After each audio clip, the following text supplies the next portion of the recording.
Salut tout le monde, j'espère que vous allez bien, c'est Natsiri et aujourd'hui on se retrouve dans le vlog numéro 2 de mon voyage à La Réunion. Pour vous recontextualiser, si vous n'avez pas vu ma première vidéo, je suis partie durant 4 mois sur l'île de La Réunion et c'était l'un des plus beaux voyages de toute ma vie. Et du coup je me suis dit que j'allais partager ça avec vous. J'aimerais vous parler de quelques autres sujets qui m'ont vraiment marqué sur l'île. La faune, donc on retrouve toutes sortes d'animaux à La Réunion. On peut retrouver des lézards, certains plus bizarres que d'autres, des poissons, certains plus gros que d'autres, des insectes, alors trigger warning pour ceux qui détestent ça, il y en a vraiment partout, et en particulier ces espèces de gros cafards, les cancrelats. Il y a pas mal d'oiseaux à La Réunion aussi. Au bord des plages, très souvent, on retrouve ces petites boules, mais genre par centaines dans les arbres, et en fait c'est des petits nids d'oiseaux.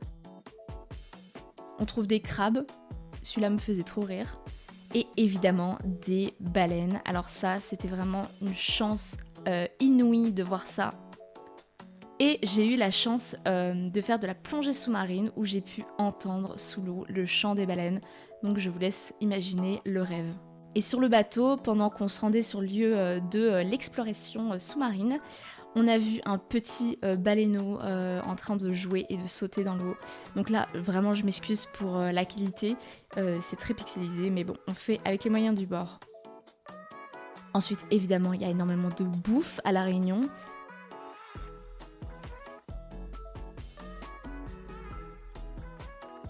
D'ailleurs, ça, j'avais jamais vu, mais c'est une espèce de plancha de glace. Et c'était super bon. Il y a beaucoup de noix de coco et en arrivant je m'étais mis dans la tête que j'allais réussir à moi-même en ouvrir une, mais c'est totalement un échec comme vous pouvez le voir, miskine. À La Réunion on a aussi énormément de fruits exotiques et les Réunionnaises sont extrêmement fêtards.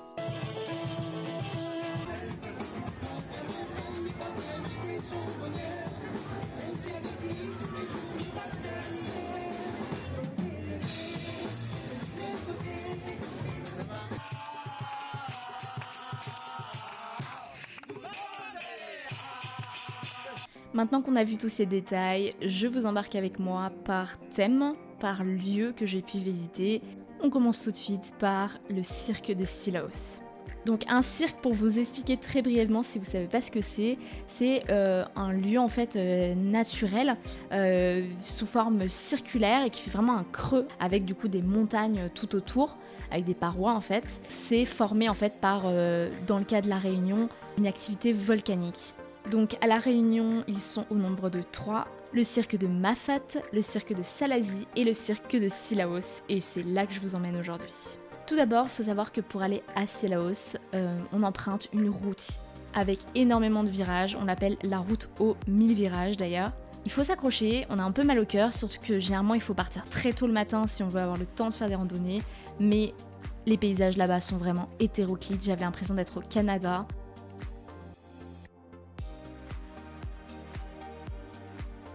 On retrouve des maisons typiques créoles.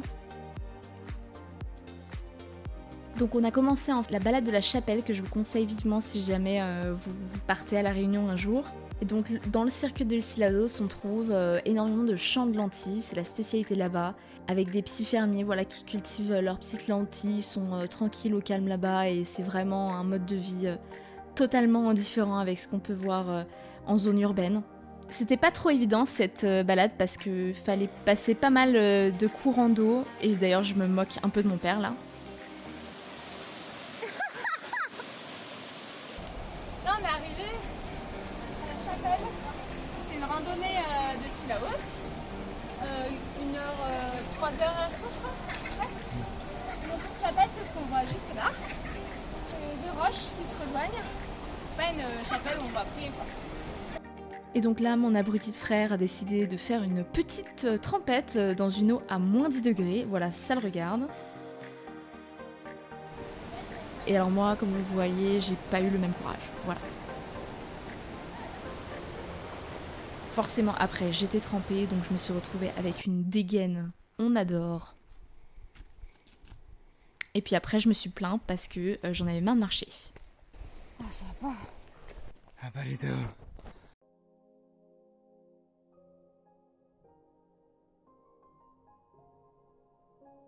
À Saint-Leu, on a un endroit où on peut faire du parapente. Je vous invite à aller voir ma première vidéo où j'en fais.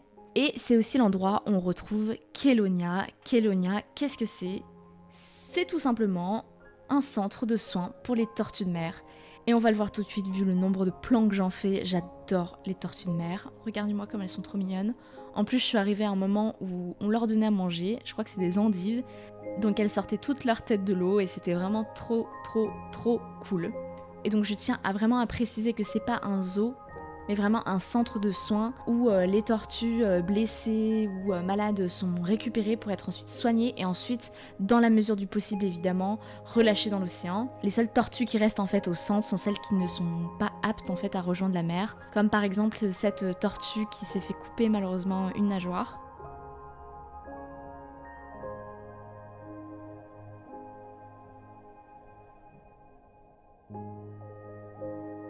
Et dans ce centre, il y avait aussi des tortues de terre, mais c'était pas très intéressant parce qu'elles bougeaient pas beaucoup, même si c'est énorme.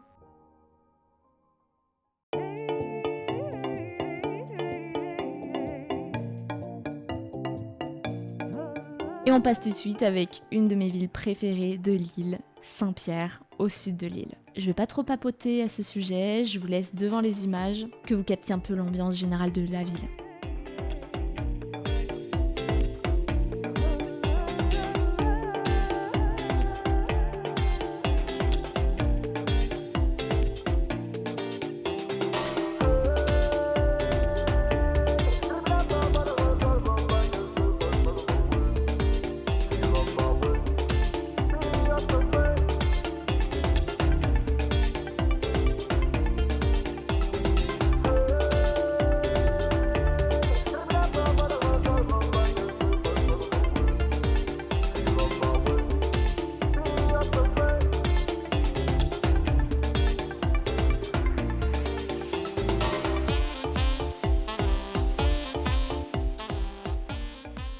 Et alors après avoir fait notre petite balade au marché de Saint-Pierre, on a essayé de faire un rougail saucisse, donc c'est une spécialité réunionnaise à base de saucisses fumées, je crois, de tomates et tout un tas de trucs. Je vous invite à regarder la recette sur internet si ça vous intéresse et on s'est vraiment régalé.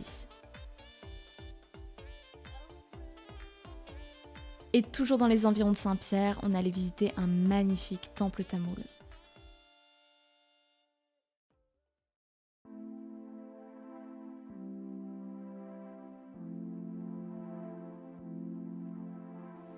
À La Réunion, on parle beaucoup du nord, du sud, de l'ouest et de l'est de l'île. Et l'est, généralement, c'est là où il y a le moins de monde. Pourquoi? Parce que c'est tout simplement l'endroit où il pleut le plus.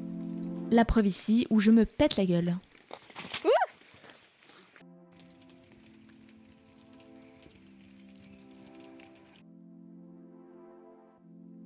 Ce qui en fait aussi un endroit avec beaucoup de verdure. Donc évidemment, moi j'étais au top.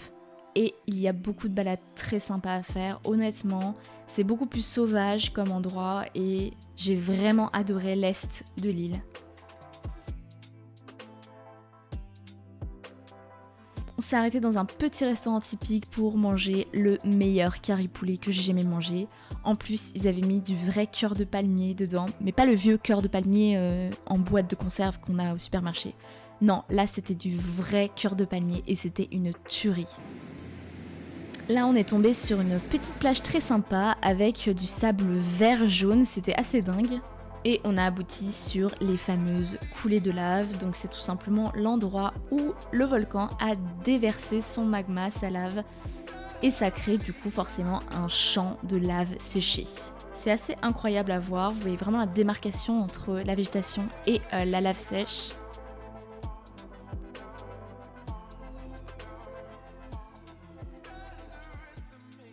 Je viens de découvrir la première grotte faite par le magma. Quand on regarde, finalement la couche est hyper petite en fait. Et je pense que c'est une espèce de bulle de magma, de lave qui a explosé et qui a fait ce petit tunnel là. C'est incroyable.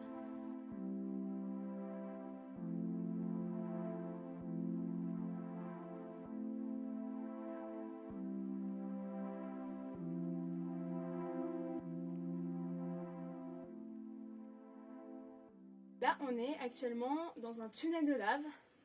Donc en fait, c'est simplement un chemin que la lave a créé en s'écoulant après une éruption. Et elle a eu le temps en fait de refroidir autour. Par contre, au centre, c'est bien ça? Ouais, c'est un tunnel. Au centre, en fait, c'est un tunnel, la lave a pu s'écouler, c'est tout naturel. Hein, la lave en torrent coule à l'intérieur de ce tunnel. Voilà, c'est ça. Et du coup, il fait très très sombre. Il faut vraiment s'équiper de casque parce que ça peut être très dangereux. Ça pique là-haut avec les stalactites, c'est ça? De roche. Enfin, je sais pas si c'est pas vraiment de stalactite parce que c'est pas de la calcite. Ok, voilà. Et on va continuer l'exploration dans la pénombre absolue.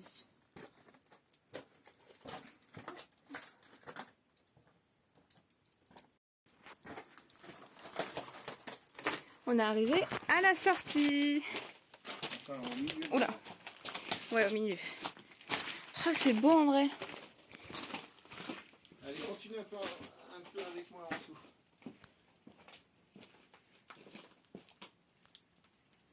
Ah, ça continue là-bas. Bah oui, c'est un super nom. Hein.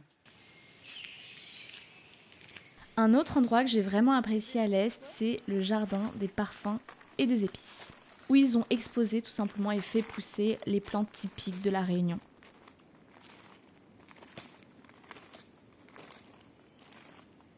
Donc là, j'avais trouvé des espèces de bananes roses, trop bizarres, j'avais jamais vu ça. Est-ce que ce serait pas la banane plantain? Elle est bizarre cette banane, hein.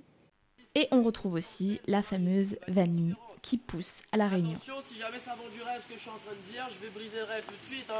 Il y a plus d'une centaine de variétés de vanille différentes, mais c'est que celle-là qu'on retrouve à la consommation. Il y a aussi plein de fleurs différentes, tropicales, trop belles. Des feuilles qui font 15 fois la taille de ma tête. Des espèces d'agrumes dont je connais toujours pas le nom. Des pieds de litchi, des arbres à mangue et un cacaotier avec des fèves de cacao.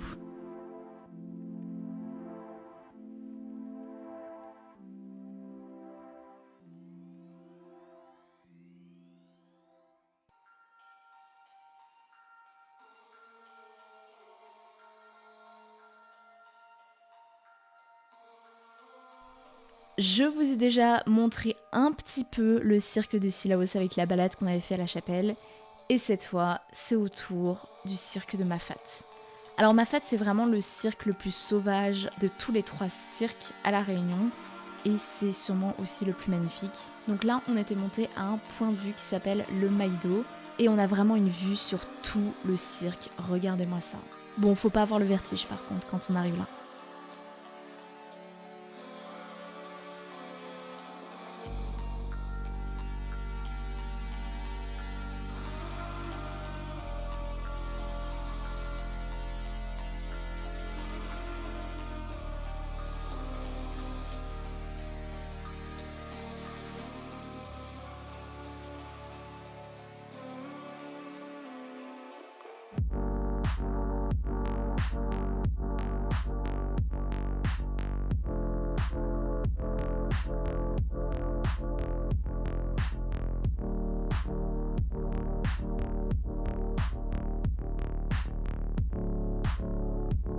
Et à Mafate, on a également fait une randonnée de 2 jours. On est allé dormir dans un gîte. J'ai pas trop de plans du gîte, etc. Je vous avoue parce que je voulais surtout profiter. C'était vraiment un moment incroyable, plongé au cœur d'une nature hyper sauvage, avec presque pas de réseau. La balade était un peu rude, mais ça valait vraiment le détour.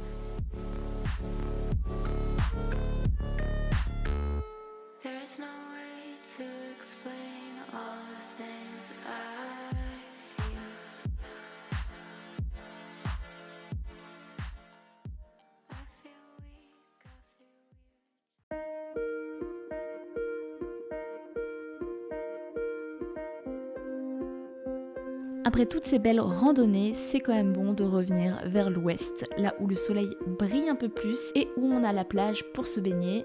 Bon, évidemment, ça dépend où, mais contrairement aux idées reçues, il y a quand même des endroits où on peut se baigner derrière la barrière de corail. Là, j'ai essayé de faire des plans dans l'eau, mais c'est un peu loupé. Vous le savez peut-être, mais je filme avec mon téléphone.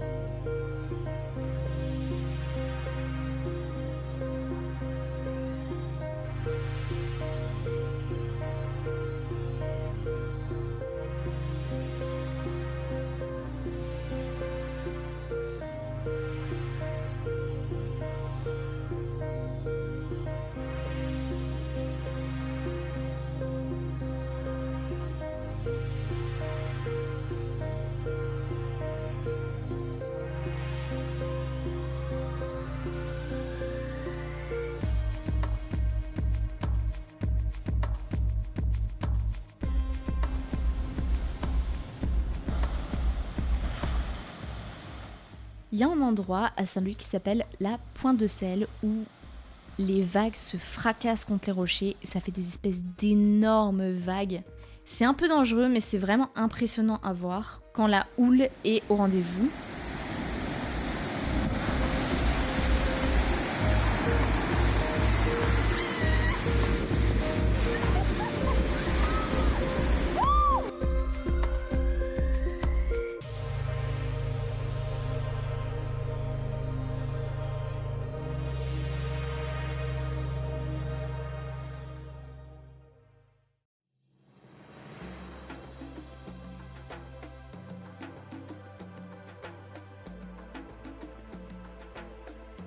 Non, vous n'êtes pas au Kenya, vous êtes à La Réunion et un endroit qui s'appelle la savane de Saint-Paul.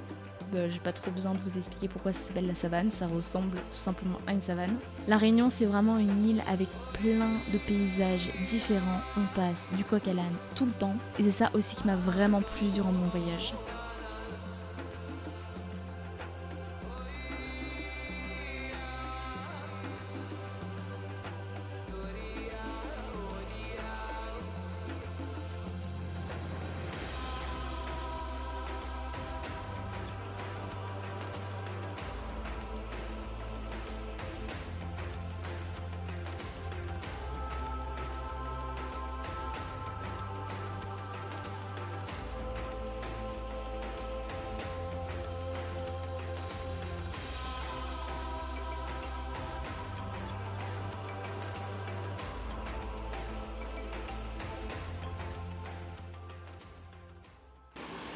Alors on est au bord de la route et il y a un grenadier dont personne ne se sert.